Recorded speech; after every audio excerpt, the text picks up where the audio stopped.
गरीब के घर आया नया पंखा और फ्रिज। आह आह, क्या हुआ रेखा? गर्मी के मारे मेरे हाथ पैरों पर ये दाने निकल आए हैं। भाभी, थोड़ा सा बर्फ ला दीजिए। थोड़ा बर्फ लगाऊंगी तो आराम मिल जाएगा। रेखा, गर्मी को देखते हुए उस बर्फ वाले ने अब 100 रुपए की बर्फ कर दी है। और तुम तो जानती हो कि तुम्हारे भैया पूरे दिन में ही मुश्किल से 60-70 रुपए कमा पाते हैं। हे भगवान, भाभी अब मैं क्या करूं? मुझसे तो ये जलन और बर्दाश्त नहीं हो रही। अगर इस गर्मी में हमारे घर में भी एक फ्रिज होता तो हमें ऐसे एक बर्फ के टुकड़े के लिए तरसना नहीं पड़ता। रेखा के दाने से हो रही जलन को देख समीक्षा धूप में नंगे कुएं के पास जाती है और वहां से ठंडा पानी लाकर अपनी नंद को देती है, जिससे नहाकर उसकी नंद को थोड़ा आराम मिलता है। अब जाकर थोड़ा आराम मिला, लेकिन भाभी फिर थोड़ी देर में मुझे पसीने आने शुरू हो जाएंगे। फ्रिज तो बहुत दूर की बात है, हमारे घर में तो एक पंखा तक नहीं है। रेखा, तुम तो जानती हो कि तुम्हारे भैया दिन भर में कितना कमा पाते हैं और मुझे भी खाना बनाने के महीने का सिर्फ 2000 रुपए ही मिलते हैं। इसमें ही हमें सब देखना होता है। लेकिन कब तक भाभी हम इस गर्मी को बर्दाश्त करेंगे? दोनों नंद भाभी गर्मी को लेकर आपस में बात कर ही रहे होते हैं कि तभी वहां समीक्षा के दोनों बच्चे मोनू और मालती स्कूल से आ जाते हैं। माँ, बहुत भूख लगी है, जल्दी से खाना दे दो, भूख बर्दाश्त नहीं हो रही है। क्या हुआ बच्चों? और आज तो मैंने रोटी तुम्हें ज्यादा दी थी, क्या तुम लोगों ने स्कूल में लंच नहीं किया? माँ, सारा खाना गर्मी की वजह से खराब हो गया था। लेकिन ऐसे कैसे? रात की सब्जी तो मैंने कई बार गर्म करके तुम दोनों को दी है। भाभी, वो ठंड की बात थी, अब गर्मी है। माँ, बहुत भूख लगी है, जल्दी से खाना दे दो। तुम हाथ मुंह धो लो, मैं तुम्हारे लिए खाना लगाती हूँ। समीक्षा दोनों बच्चों के लिए खाना निकालने के लिए जैसे ही कढ़ाई खोलती है तो कढ़ाई की सारी सब्जी खराब हो चुकी थी और उसमें से बहुत गंदी बदबू आ रही होती है। हे भगवान, 2 घंटे पहले ही तो मैंने सब्जी बनाई थी, इतनी जल्दी खराब कैसे हो गई? कहा था ना मैंने, ये गर्मी का मौसम है। अगर आज हमारे घर में एक फ्रिज होता तो ऐसे खाना खराब नहीं होता। जहां गर्मी में पंखा न होने की वजह से वो लोग चैन से सो नहीं पाते थे, वहीं फ्रिज न होने की वजह से रोटी भी ढंग से नहीं खा पाते हैं। दीदी, बहुत गर्मी लग रही है, नींद नहीं आ रही है मुझे। मोनू, गर्मी तो मुझे भी लग रही है। क्या हुआ तुम दोनों को? वैसे ही गर्मी की वजह से मुझे नींद नहीं आ रही है, ऊपर से तुम दोनों हो की। वो क्या करे, गर्मी की वजह से हमें भी नींद नहीं आ रही है, ऊपर से गुमोरी और मच्छर। बाबा, आप पंखा कब लेकर आओगे? अब इस गर्मी में पंखे के बिना और नहीं रहा जाता। देखो ना, हमारे हाथों पर कैसे गुमोरी हो गई है।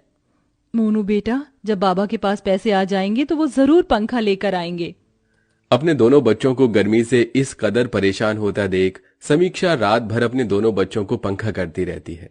गर्मी की वजह से पूरे परिवार को हर दिन बहुत मुश्किलों से गुजरना पड़ रहा था। धीरे धीरे बढ़ती गर्मी की वजह से सब लोगों की हालत अब काफी ज्यादा खराब होने लगी थी। सबके शरीर पर घमौरियां, रैशेज, दाने ये आना तो अब आम बात हो गई थी। अरे ये क्या समीक्षा, तुम्हारे हाथों और गले पर ये लाल लाल निशान कैसे? मालकिन, ये तो गर्मी की वजह से हो गया है। ओह अच्छा, सुनो, फ्रिज से बच्चों के लिए आइसक्रीम ले आना, दोनों स्कूल से आ गए हैं। समीक्षा किचन में जाती है और शेफाली के दोनों बच्चों के लिए कटोरी में आइसक्रीम निकाल कर ले आती है। मम्मी, ये आइसक्रीम तो बहुत टेस्टी और ठंडी ठंडी है। मम्मी, थोड़ा एसी बढ़ा दो ना, बहुत गर्मी लग रही है। शेफाली के दोनों बच्चों को एसी में ठंडी ठंडी हवा में आइसक्रीम खाता देख समीक्षा को अपने दोनों बच्चों की याद आ जाती है कि कैसे उसके दोनों बच्चे रात भर गर्मी से परेशान रहकर चैन की नींद भी नहीं सो पाते। बढ़ती गर्मी की वजह से समीक्षा के दोनों बच्चों के शरीर पर बहुत ज्यादा गर्मी के दाने निकल आते हैं। साथ ही साथ बार बार आ रहे पसीने की वजह से दोनों बच्चों को पूरे शरीर में काफी ज्यादा जलन होती है। माँ, बहुत जलन हो रही है, कुछ करो ना माँ। इस जलन के मारे लेटा भी नहीं जा रहा है। माँ, शरीर पर थोड़ा ठंडा पानी डाल दो, जलन से थोड़ी बहुत तो राहत मिलेगी। बेटा, मैं कहाँ से लाऊं ठंडा पानी तुम दोनों के लिए? मटके का पानी भी बिल्कुल गर्म हो गया है। अब मैं अपने दोनों बच्चों की ऐसी हालत और नहीं देख सकता। अब चाहे मुझे कितनी ही मेहनत क्यों नहीं करनी पड़े, मैं जल्द से जल्द इनके लिए फ्रिज लाकर ही रहूंगा। अपने दोनों बच्चों की ऐसी हालत देख अनुज दुकानों में जाकर फ्रिज के दाम पता करता है। भाई साहब, ये वाला फ्रिज कितने का है? अरे ये पूरे 35,000 रुपए का है। क्या? 35,000 का? ये तो बहुत ज्यादा महंगा है। अगर आपको ये महंगा लग रहा है तो आप ये ले लीजिए, ये पूरे 5,000 रुपए का है। सेकंड हैंड है लेकिन काम चलाऊ है। भाई साहब, मुझे आप बस कुछ दिनों की मोहलत दीजिए। मैं जल्द से जल्द 5,000 रुपए इकट्ठा करके ये फ्रिज यहां से खरीद ले जाऊंगा। जहां अनुज पहले मजदूरी का काम करता था, वहीं अब 5,000 इकट्ठा करने के लिए चिलचिलाती धूप में अनुज पत्थर तोड़ने का काम करता है। आह आह मेरे पैर। नंगे पैर काम कर करके मेरे पैरों में छाले पड़ गए हैं, लेकिन मैं ऐसे हार नहीं मान सकता। अपने बच्चों के लिए तो मैं फ्रिज ला कर ही रहूंगा। रोज धूप में इतनी मेहनत करने की वजह से अनुज के हाथ पैरों में गर्मी की वजह से छाले पड़ गए थे, लेकिन अनुज अपने दोनों बच्चों के लिए कड़ी मेहनत करता है और कुछ दिनों के अंदर 5,000 रुपए इकट्ठा कर लेता है। अनुज उन पैसों को लेकर सेकंड हैंड फ्रिज लेने के लिए दुकान पर जा रहा होता है कि तभी उसे रास्ते में एक घायल लड़की दिखाई देती है, जिसे देख अनुज भागा भागा उसके पास जाता है। आप ठीक तो हैं? आपको ये चोट कैसे लगी? 2 चोर मेरा पर्स छीनकर भाग रहे थे। उनके पीछे भागते भागते मैं इस पत्थर से टकरा गई और मेरे सर पर चोट लग गई। अनुज उस लड़की को नजदीकी हॉस्पिटल ले जाता है और उसकी मरहम पट्टी करवाता है, जिसके चलते फ्रिज खरीदने के लिए जुड़े हुए सारे पैसे उस औरत के इलाज में लग जाते हैं। जिसके बाद अनुज घर आ जाता है और सारी बात अपने परिवार वालों को बताता है। एक तो आपने इतनी मुश्किल से 5,000 रुपए जोड़े थे और वो भी आपने उस लड़की की मदद करने में खर्च कर दिए। तो क्या उस लड़की को सड़क पर ऐसे घायल पड़े रहने देता? हम लोग गर्मी तो बर्दाश्त कर सकते हैं, लेकिन अगर उस लड़के को कुछ हो जाता तो? अनुज की बात सुन रेखा चुप हो जाती है, जिसके बाद अब पूरा परिवार फिर से गर्मी झेलने लगता है। लेकिन दिन पर दिन बढ़ रही गर्मी से अब मालती और मोनू की तबीयत और ज्यादा खराब रहने लगी थी। अब मेरे दोनों बच्चों का क्या होगा? गर्मी में उनकी ऐसी हालत देख मुझसे रहा नहीं जा रहा है। अब तुम ही कुछ चमत्कार दिखाओ भगवान, हम गरीबों पर कुछ तो रहम कर। समीक्षा ये कहते हुए किचन में खाना बनाते बनाते रोने लगती है कि तभी वहां शेफाली आ जाती है और उसकी सारी बातें सुनती है और उसे थोड़ी देर बाद उसे हॉल में बुलाती है। जी मालकिन, आपने बुलाया? तुम्हें कुछ देना था, ये लो।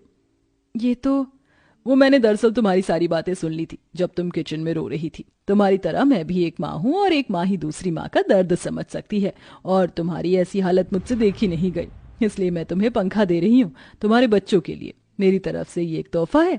अब तुम्हारे बच्चों को गर्मी से और परेशान नहीं होना पड़ेगा। शेफाली की बात से समीक्षा की आंखों में आंसू आ जाते हैं। समीक्षा उस पंखे को घर लाती है। अनुज पंखे को लगा देता है। पंखे से आ रही ठंडी ठंडी हवा से मानो सबकी गर्मी उड़नछू हो चुकी थी। दोनों बच्चे भी ठंडी हवा के मजे ले रहे थे कि तभी उनके घर के दरवाजे पर दस्तक होती है। अनुज जैसे ही दरवाजा खोलता है तो उसके सामने वही लड़की को खड़ा पाता है जिसकी उसने मदद की थी। आप यहाँ?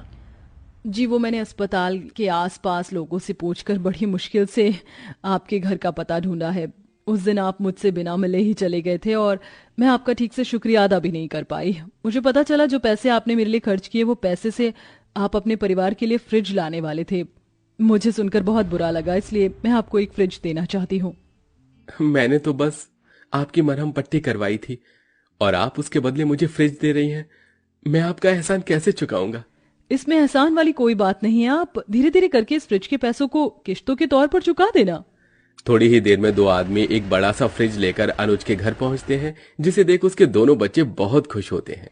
आज तो हमारे घर में पंखा फ्रिज दोनों आ गए। अब तो हम इस पंखे की हवा में आराम से सोएंगे और साथ ही साथ हमारे नए फ्रिज में हम रोज आइसक्रीम जमा कर खाएंगे। दोनों बच्चे को इतना खुश देखकर बाकी सब घर वालों के चेहरे पर भी खुशी आ जाती है, जिसके बाद अब उन लोगों को ना ही तो गर्मी में ठंडा पानी के लिए तरसना पड़ता है और ना ही पसीने से लथपथ होकर सोना पड़ता है। अनुज और समीक्षा धीरे धीरे पैसे जोड़कर उस फ्रिज की किश्त को भी चुका देते हैं और अब सब गर्मी के मौसम में आराम से खुशी खुशी रहते हैं।